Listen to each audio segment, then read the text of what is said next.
La bolla è scoppiata e il mattone non balla più, a dirlo l'indagine Veneto Congiuntura condotta da Unioncamere e Edilcassa. Nel secondo trimestre del 2014 il comparto delle costruzioni ha evidenziato una situazione di sofferenza particolarmente vistosa nella Marca, la provincia che registra la peggiore variazione in termini di fatturato, meno 2,6%, e di ordini, meno 1,3%. Negativo è anche l'andamento dell'occupazione, meno 2%. Rispetto al resto del territorio regionale, Treviso paga l'esclusione dal giro delle grandi opere e un pregresso boom edilizio non assorbito dal mercato.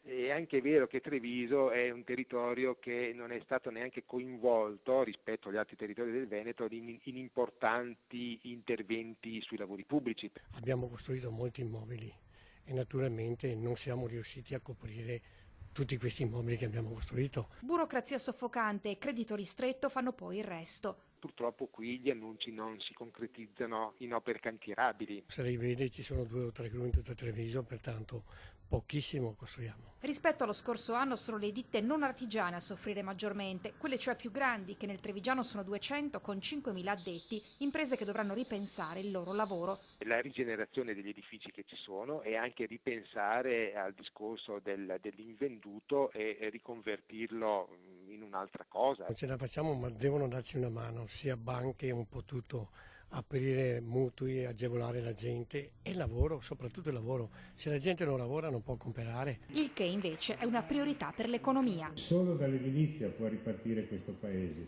solo dall'edilizia di tutti i tipi, l'edilizia abitativa, l'edilizia di recupero, l'edilizia infrastrutturale.